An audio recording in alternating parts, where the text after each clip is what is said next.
नमस्कार साथियों, मैं रमेश कुमार सिंह, विधायक प्रत्याशी हाजीपुर विधानसभा।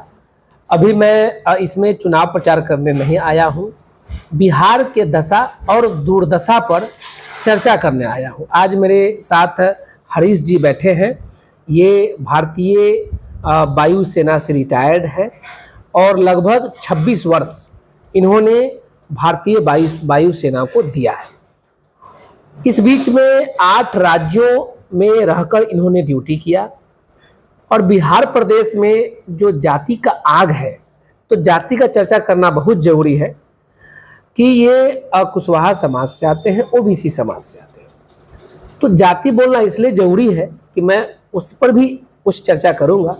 आज मैं हरीश जी से ये जानना चाहूँगा कि मैक्सिमम जीवन के अधिकांशतः समय इन्होंने बिहार से बाहर दिया और भिन्न भिन्न राज्यों में दिया।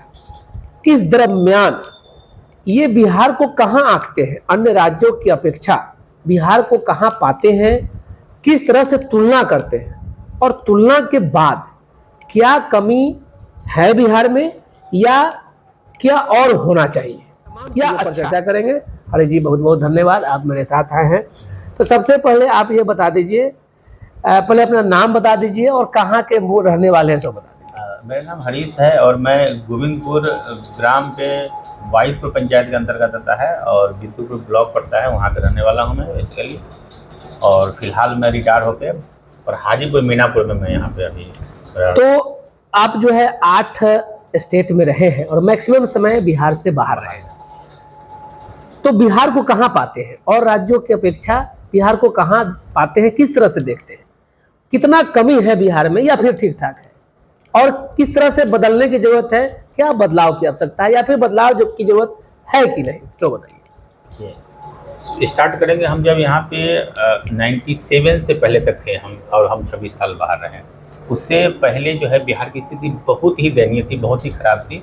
इन 26 सालों के बाद जब मैं बिहार आया हूँ तो है कि इम्प्रूव हुआ है, विकास हुआ है, लेकिन अन्य राज्यों की अपेक्षा कम है। अन्य राज्यों की अपेक्षा ये 20 साल पीछे चल रहा है बिहार। अन्य राज्यों से जो है हर राज्य जो है बिहार से 20 साल आगे है। यहाँ जो डेवलपमेंट का काम हो रहा है 20 साल पहले कहीं हुआ है। इस ही आधार पर देखा जाए तो बिहार सबसे पिछले पैदान पर आ रहा है विकास के माध्यम से। इसका मुख्य कारण क्या हो सकता है आपके अनुसार? देखिए, हर राज्यों को जो आवंटित होता है गवर्नमेंट से पैसे विकास के लिए, हर राज्य में क्या है कि उसका सही से सदुपयोग होता है। यहाँ पे क्या होता है, सदुपयोग के साथ साथ जो है दुरुपयोग ये है कि जो भी गवर्नमेंट से जो पैसे आ रहे हैं, जो मुझे लग रहा है गवर्नमेंट से आ रहे हैं रोड बनने के लिए, बिजली के काम के लिए, स्कूल के लिए, चाहे पुल है, पुलिया है, किसी भी चीज़ के लिए, उसका क्या है कि हमें लग रहा है कि 70-60% जो है वो बीच का ब्रोकर्स है, इंजीनियर है, नेता है, विधायक है, लोकल लोग है, लोकल जो ये सब मिली भगत मिल के उसको खा पका जाते हैं। अन्य राज्यों में क्या होता है कि उसका वहाँ भी होती है, वहाँ भी लोग हैं जो खाते पीते हैं, वहाँ भी 80% 90% खर्च होते हैं। 10% ही लोग जो है आपस में बांट पाते हैं, चाहे वो मुनाफा कमाते हैं, चाहे उसको जो भी कहिए, चाहे वो इंजीनियर ले गए, चाहे टेंडर देने वाला है, जो भी है। लेकिन यहाँ पे क्या उल्टा है, यहाँ पे 70% 60% जो है वो पक्का दलाली में चला जाता है, घुसखोरी में चला जाता है, चाहे जो भी है, और 40% होगा तो काम तो ऐसा ही दिखाई देगा। तो जो इस तरह का अभाव है, दलाली प्रथा आगे है, कमीशन खोरी ज़्यादा है, तो कहीं ना कहीं से पॉलिटिक्स और पॉलिटिशियन इसके लिए जिम्मेवार है 100%। क्योंकि ये जो है यहाँ के हम जो जनता जो मिल के विधायक को, नेता को जो हम चुन कर भेजते हैं, ये नहीं कि वो काबिल क्या है नहीं है, कितना पढ़ा लिखा है, क्या वो उसके पास नॉलेज है, क्या कर सकता है नहीं कर सकता है, वो कुछ नहीं। उसको सिर्फ इतना ही है कि हमारा जात का है, हम इसको वोट दे देंगे। और वो क्या करता है कि उसके फ़ायदे में क्या है कि उसको इलेक्शन के समय कुछ खर्चा करा दिया, कुछ दारू बट गया, कुछ मुर्गा खा लिया, कुछ ऐसे है, कुछ पैसा दे दिया, बस उतना ही उसका है, उतना ही से खुश हो जाता है वो। अगर उसको अगर वोट अगर दे रहा है और ये देख ले क्वालिटी, हाँ इसमें क्वालिटी है कि नहीं, जाति से ऊपर उठ कर अगर क्वालिटी देख ले कि हाँ ये जो है विधायक बनने के लायक है और इस समाज में, हमारे गांव में, हमारे एरिया में एक काम कर सकता है, तो फिर कोई समस्या ही नहीं रहेगी। और वो हो सकता है कि वो कम काम करे लेकिन हाँ बेहतर काम करेगा, ये बात है मुझे। यानी आपके अनुसार राजनीति में अच्छे अच्छे लोगों को आने की जरूरत है। जो लोग हैं वो कॉम्पिटेंट नहीं है आपके अनुसार।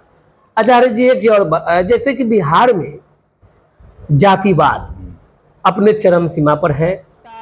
कुछ नेता अपने आप को ओबीसी का रहनुमा मानते हैं, कुछ SC ST का रहनुमा मानते हैं, और सबका लड़ाई कहीं ना कहीं से फॉरवर्ड से दिखाते हैं कि फॉरवर्ड मतलब दुश्मन। तो आप दूसरे राज्य में रहे हैं, बिहार से बाहर रहे हैं, और हर जगह हर जाति के लोग हैं। तो जाति प्रथा बिहार में और अन्य राज्यों में, यानी ओबीसी होने के नाते किस तरह से आपको बिहार में आपने देखा या अन्य राज्यों में देखा, माने किस तरह से भेदभाव आपके साथ हुआ, अन्य राज्यों में हुआ कि नहीं, सो बताइए। देखिए, बिहार में ज़्यादा है, अन्य राज्यों में 9 के बराबर है। वहाँ पे क्या है कि जहाँ बिहार में होने के रीजन है सबसे बड़ा अनएजुकेटेड, जो यहाँ पे पढ़े लिखे की कमी है, वहीं पे ज़्यादातर जातिवाद है। जो लोग पढ़ लिख लिया है वो जातिवाद को 9 के बराबर मानते हैं। उनमें परस्पर प्रेम है, लोगों में आपस में है, उनको समझदारी है कि क्या है जातिवाद। जहाँ पढ़ाई लिखाई कमी है, अन्य राज्यों में क्या है कि वहाँ पर पढ़े लिखे अच्छे लोग हैं। सिटी में, बड़े बड़े सिटी में चलिए, जात पात कुछ है ही नहीं, खत्म। अगल बगल में कौन है उससे कोई मतलब नहीं, कौन जात का नहीं जाते हैं। बिहार में क्या होता है, शहर में भी चले जाइए तो पहले पता करता है कि किस जाति का है कि नहीं है। अच्छा है, जहाँ है तो ठीक है, बात करो, नहीं है तो थोड़ा दूर रहो। इस तरह से यहाँ पे भेदभाव होता है। लेकिन अन्य राज्यों में क्या है, विशेषकर सिटी में, क्योंकि हम जो रहे हैं, फौज में भी जो है हर जात के लोग आते हैं, हर जात के, हर राज्यों से आते हैं, हर धर्म के लोग हैं। लेकिन वहाँ पे कुछ नहीं, नथिंग। फौज में कोई भी जातिवाद नहीं है, कोई भी वहाँ पे धर्म की बात नहीं होती है, और न कि इस राज्य का उस राज्य को है। जिससे अच्छा प्रेम भाव मिला उससे बात करते हैं लोग, खाते पीते उठते बैठते हैं। लेकिन ये बिहार में जो है, हाँ, बिहार के लोग में देखा है कि जरूर है, बिहार के लोग जो भी फौज में है उसमें जातिवाद घुस गया है। फौज में होते हुए भी वो पहले खोजेगा, अच्छा ठीक है ये हमारे एरिया का है, चाहे कौन जाता है क्या है नहीं है, तो उस पर थोड़ा सा नहीं, उसका तो है झुकाव हो जाता है, थोड़ा सा नहीं, मतलब वहाँ पे वो नरम पड़ जाता है। जो दूसरा है तो थोड़ा अलग टाइप से बात करते हैं। ये बिहारियों में यानी बिहार के पिछड़ापन का, बिहार का पिछड़ापन का यानी पीछे होने का एक कारण जातिवाद भी हो सकता है, बहुत बड़ा कारण है। अच्छा एक चीज और हरीश जी, कि आप जैसे कुछ दिन पहले हमारी बातचीत हो रही थी, तो शुरुआती दौर में आपने कहा कि हम अंतिम समय अब बिहार में बिताना चाहते हैं, अपने लोगों के बीच में बिताना चाहते हैं। लेकिन अभी 2-4 दिन पहले बातचीत हुई तो आपने कहा कि भाई मुझे अभी, मेरा भी मन यहाँ से अब हट रहा है। तो क्या आपने देखा, क्योंकि ये सही है कि बिहार में, बिहार के लोग, अच्छे लोग, प्रबुद्ध लोग, सज्जन लोग, चाहे किसी भी जाति के हो, वो यहाँ से पलायन कर रहे हैं। वही चीज हमने आपके अंदर देख लिया, इससे हमको दुख हुआ। तो क्या आपने देखा कि आप अपना इच्छा बदल रहे हैं कि नहीं, अच्छा होता कि हम बिहार से बाहर हैं? ठीक है, मुख्यतः 3 कैटेगरी के लोग रहते हैं। एक तो बहुत हाई फाई रहते हैं, एक होते हैं कि एकदम लोग, उनके पास कुछ नहीं है, जमीन भी कम है, ऐसा घर होता है। एक होता है मिडिल क्लास के, जिनके पास सब संपन्न है लेकिन बहुत हाई फाई नहीं रहते हैं। बिहार से प्लान करने वाले में मैं जो देखा हूँ, 2 ही कैटेगरी के लोग हैं। जो छोटे मोटे दम है, उनके पास कुछ है नहीं, आज यहाँ से सब कुछ उठा के चले गए, किसी शहर में बस गए, वहाँ पर रह गए, खाना पीना वहाँ पे अच्छा मिल रहा है, वहाँ पर रोजगार मिल रहा है, वहाँ पे बिजनेस मिल रहा है, तो करेंगे। दूसरा होते हैं हाई फाई, जो अच्छी जिंदगी जीने के लिए अब रिटायरमेंट के लोग होकर आए हैं, उनको 50-60 हज़ार रुपया मंथली पेंशन मिल रहा है। तो बेटरमेंट लाइफ अंतिम प्रावधान पे, जो अब 70, 80, 90 साल जो भी अपना ज़िंदगी जिएंगे, 20 साल 10 साल, वो अच्छी ज़िंदगी जीने के लिए वो क्या करते हैं कि अच्छा माहौल देखना चाहते हैं कि माहौल कहाँ पे अच्छा है, कहाँ पे सुविधाएँ हैं, जहाँ पे माने झगड़ा नहीं हो, झगड़ा वाले लोग, उल्टा पुल्टा लोग नहीं हो, जो ऐसे बिना मतलब में गाली बक दे कुछ कर। तो वैसे लोग में अभी मैं देखता हूँ 90% लोग जो है बिहार से प्लान करते हैं, जिसमें बड़े बड़े IPS, IAS, आपको डिफेंस के जितने भी अधिकारी लोग हैं, बहुत बड़े बड़े सभी लोग। हमारे एयरफोर्स की मैं अपनी बात करता हूँ तो हमारे जितने भी कलीग्स हैं, जितने भी जानकार के मेरे भी दोस्त हैं बिहार के विशेषकर, वो उसमें से 10% ही लोग जो है अपने राज्यों में आके बसे हैं। नहीं तो 90% लोग जो है गुजरात के शहर बड़ौदा में, चंडीगढ़ में, गांधीनगर में, आपका यहाँ बंगलौर में बसे, हैदराबाद में, पुणे में, नागपुर में, ये सब शिफ्ट करके अच्छे, क्योंकि वहाँ का लाइफ स्टाइल बहुत अच्छा है, वहाँ गवर्नमेंट अच्छे हैं, वहाँ के आसपास के माहौल अच्छा है, वहाँ पे कोई नहीं है। बिहार में आने पर क्या सबसे बड़ी दिक्कत होती है, जो मैं अपना फील कर रहा हूँ, कि आपस में लोग, एक तो क्या है कि जो फौजी आ गया है, फौजी क्या, कोई भी रिटायरमेंट बाहर से 20 साल के, उनको लोग पहचानता, बोया रे कौन है, नया है, क्या है, नहीं है। उनको कुछ भी सहयोग करने से ज़्यादा वो क्या करते हैं, सहयोग तो भूल ही जाइए, उनको किसी तरह से उनको परेशान करना है। ये बेटर कैसे है, वो हंस खिल क्यों रहा है, उसके पास ज़्यादा पैसा क्यों है। अरे वो अपने उसने 30 साल 25 साल उसने ड्यूटी किया है, अपनी पूरी लाइफ अपनी जवानी पूरा वहाँ दे दिया है, तो उसके बाद यहाँ पे तो अच्छी उम्मीद लेके आए हैं कि रहेंगे। अब उनके पास गवर्नमेंट ने पेंशन दिया है अच्छा ज़िंदगी जीने के लिए, बेटरमेंट के लिए, और वो क्या है कि उनको जलन हो रही है, दुख हो रहे हैं, तो वो तो दिक्कत होगी उनको। अब इसलिए क्या करते हैं, क्षुब्ध होके लोग, माने अब दिक्कत, अब फिर कहते कि नहीं भाई चलो अब पलायन ही करते हैं, चलो अलग स्टेट में ही जाते हैं। वैसे दूसरा कारण मैं ये कहूँ कि बिहार के लोगों की मानसिकता भी एक बहुत बड़ा वजह है जिस कारण यहाँ से लोग पलायन कर रहे हैं। अब अंत में जैसा कि हम शुरू से ही बात करते हैं आपसे, तो ऐसा हमको लगता है कि राजनीति में भी आपने बचपन से, जैसा बताया कि आपने बचपन में बहुत सारा रैली देखा, झंडा ढोया, पोलिंग एजेंट भी रहे थे, तो राजनीति में यहाँ के जो राजनेता है तो उसका स्तर मेरे हिसाब से भी बहुत गिरते जा रहा है।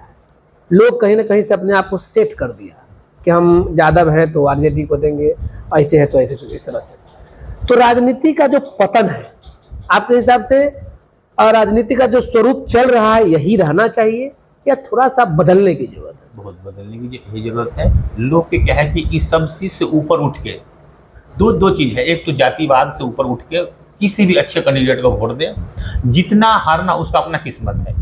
यहाँ पे 2-3 मूवमेंट करता हूँ कि अरे वो जीतने का उसका चांस है, माहौल क्रिएट किया जाता है, जीतने का चांस हो उसको वोट दो, ये गलत है। और वो जीतने का चांस हो चाहे नहीं हो, उससे कोई लेना देना, ईमानदारी से कि ये अच्छा है नेता, ये अपने समाज के लिए, अपने राज्य के लिए, अपने शहर के लिए कुछ कर सकता है, उसको वोट देना चाहिए।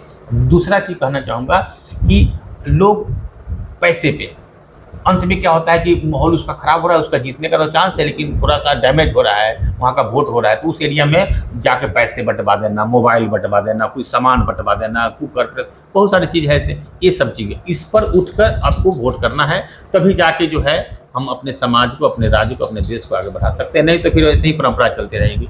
और तीसरी आखिरी जो बात है, लोग वही अंत में कि जात वाला हाईवे चला वोट दे दी, जात वाला है की करबो, जाते न है। अब ये सब जो करेगा तो फिर वही बात है कि फिर 5 साल आप जो है वही विधायक को फिर चुनते रहिए, वो आपके लिए कुछ नहीं करेगा। उसको पता है कि हम तो जात का वोट दे, हम करेंगे क्या, नहीं करेंगे तभी हमको तो फिर वोट देगा। तो ये बदलाव होना चाहिए लोग में। साथियों, जैसा कि आपने देखा एकदम निष्पक्ष भाव से हमारे हरीश जी, निष्पक्ष भाव से मैंने इनसे पूछताछ किया, कहीं मेरा व्यक्तिगत कोई स्वार्थ निहित नहीं था। हाँ, ये जरूर है कि पॉलिटिक्स को देखते हुए, अभी के माहौल के देखते हुए इनको हमने आप लोगों के सामने रखा कि बिल्कुल न्यूट्रल पर्सन है, न किसी पार्टी विशेष के हैं, न मेरे परिवार के लोग हैं।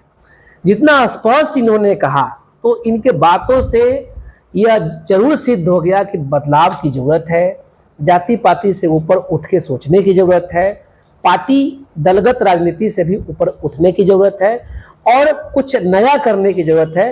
तभी हमारा बिहार बदलेगा, हमारी मातृभूमि बदलेगी, हमारा सोच बदलेगा, हमारा परिवेश बदलेगा, हमारा माहौल बदलेगा और हम बदलेंगे और आप बदलेंगे।